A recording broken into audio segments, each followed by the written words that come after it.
तो आइए आपको इस हफ्ते के न्यूज़ से अपडेट करते हैं, जिसमें रहेगा इंडियन स्पोर्ट्स प्लेयर्स के न्यूज़ और इंडियन पॉलिटिशियंस के न्यूज़। तो सबसे पहले डिफेंस सेक्रेटरी राजेश कुमार ने भारत के गणतंत्र दिवस प्रोग्राम में जो अतिथि आने वाले हैं उनको रिवील कर दिया है।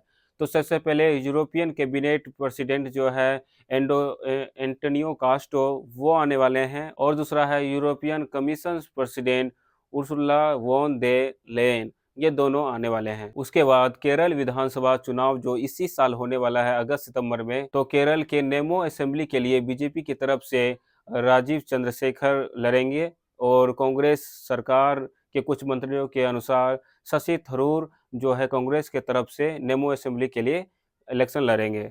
ऐसा न्यूज आया है। और वहीं नरेंद्र मोदी पे आते हैं, तो उन्होंने कहा है भारत विश्व का तीसरा सबसे ज्यादा स्टार्टअप इकोसिस्टम बन गया है, क्योंकि 2025 में 44,000 से ज्यादा कंपनियां जुड़ी है इस योजना में। अब जानेंगे appointment committee of the cabinet के बारे में, जिन्होंने 3 अधिकारियों को नियुक्त किया है। तो सबसे पहले आता है शत्रुजीत सिंह, इसे इंडो तिब्बत बॉर्डर पुलिस का डीजी बनाया गया है। और मैं बता दूं शत्रुजीत सिंह 1990 बैच के आईपीएस हैं। और दूसरे नंबर पे आता है परवीन कुमार, जिसे बॉर्डर सिक्योरिटी फोर्स का डीजी बनाया गया है। और मैं बता दूं परवीन कुमार भी 1993 बैच के आईपीएस अधिकारी हैं। और तीसरे नंबर पे आता है राकेश अग्रवाल, जिसे राष्ट्रीय जांच एजेंसी का डीजी बनाया गया है। और आपको जानकर आश्चर्य लगेगा, ये भी 1994 बैच के आईपीएस अधिकारी हैं। अब आते हैं दिल्ली की सीएम रेखा गुप्ता पे। इन्होंने मकर संक्रांति के दिन 81 नए आयुष्मान आरोग्य मंदिर का उद्घाटन किए। और मैं बता दूं दिल्ली में आयुष्मान आरोग्य मंदिर का कुल संख्या बढ़ के 319 हो चुका है। केंद्र सरकार के अनुसार आयुष्मान आरोग्य मंदिर बनने से दिल्ली की जनता को नजदीकों में ट्रीटमेंट मिलेगा और बड़े बड़े अस्पतालों पे दबाव कम होगा। यही नहीं, रेखा गुप्ता ने कहा है दिल्ली में आने वाले चुनाव से पहले 1100 आयुष्मान आरोग्य मंदिर को बना लेंगे। अब आते हैं अंतर्राष्ट्रीय विभाग के उप मंत्री सुन हयान के द्वारा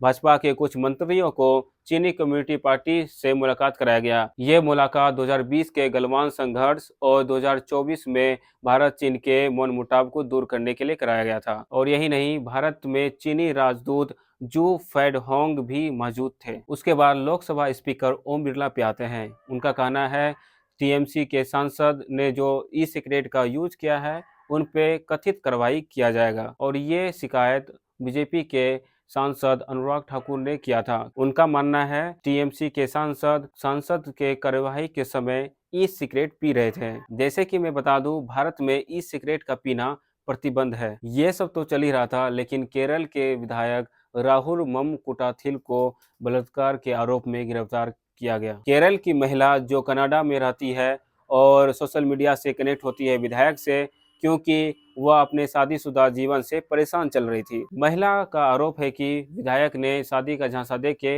यौन शोषण किया और गर्भपात भी कराया। यही नहीं, विधायक पे और 2 मामले सेम है। आपको जानकर आश्चर्य होगा, विधायक पहले कांग्रेस पार्टी में थे, लेकिन इसी व्यवहार के कारण उसे वहां से हटा दिया गया। उसके बाद union home minister Amit Shah पे आते हैं। अमित शाह ने राजस्थान पुलिस एकेडमी में हाल ही में कराए गए 9,000 भर्तियों में से, जिसमें कि 1500 महिलाएं भी हैं, उसमें से 10 कांस्टेबल को अपॉइंटमेंट लेटर दिए गए। और अमित शाह ने कहते हैं जब से राजस्थान में बीजेपी की सरकार आई है तब से पेपर का लीक होना बंद हो गया है और क्राइम रेट 14% घट गया है। और जो निर्दोष है जिसे जेल हो गया है उनका रेट 41% था, अब 60% कर दिया गया है। अब आते हैं बांग्लादेश के प्रथम महिला प्रधानमंत्री खालेदा जिया पे। उनका निधन हाल ही में हुआ है, लेकिन बांग्लादेश के राष्ट्रवादी पार्टी के अध्यक्ष उनके बेटे तारिक रहमान को बना दिया गया है। अब आते हैं पार्लियामेंट्री अफेयर्स मिनिस्टर किरण रिजिजू पे। इनके अनुसार राष्ट्रपति द्रौपदी मुर्मू ने बजट सेशन को शुरू करने के लिए संसद बुलाने का आदेश दे दिया गया है। और ये बजट सेशन 2 चरणों में आयोजित कराया जाएगा।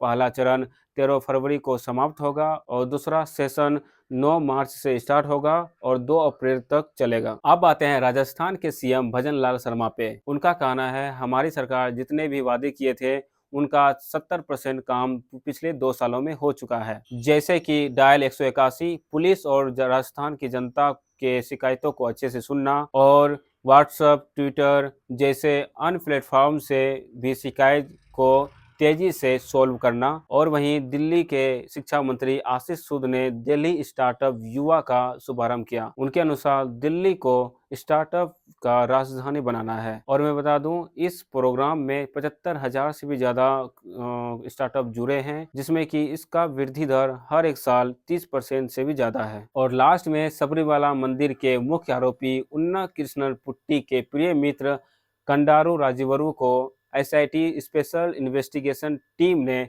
गिरफ्तार कर लिया है। और ये गिरफ्तारी फर्स्ट बार नहीं हुआ है, इससे पहले भी 11 बार इनका गिरफ्तारी हुआ है। और आपको जानकर आश्चर्य होगा, सबरीमाला मंदिर के मुख्य आरोपी उन्नी कृष्णन पुट्टी ने कंडारू राजीवरू को सबरीमाला मंदिर के सामने सोने की परत चढ़ाने के लिए आदेश दिए थे। ये तो था पॉलिटिशियंस के न्यूज। अब हम लोग चलेंगे भारतीय खिलाड़ियों के न्यूज की तरफ। तो सबसे पहले भारत के 92 ग्रैंड मास्टर बन गए हैं आर्यन वासने। आपको पता ही होगा, T20 सीरीज जो इंडिया और न्यूजीलैंड के खिलाफ होने वाला है, तो उसमें इंडिया के फर्स्ट 3 मैच के लिए रवि बिश्नोई को लाया गया है।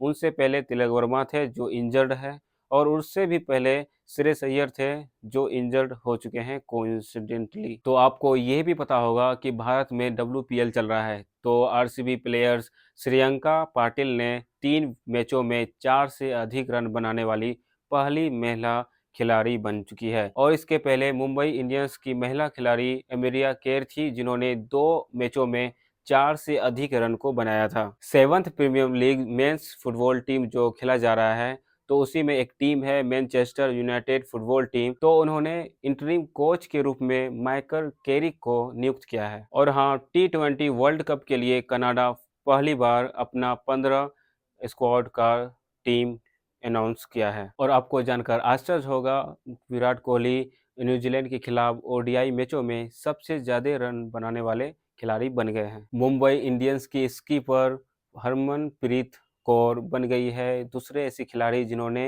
1000 रन बनाए हैं WPL में।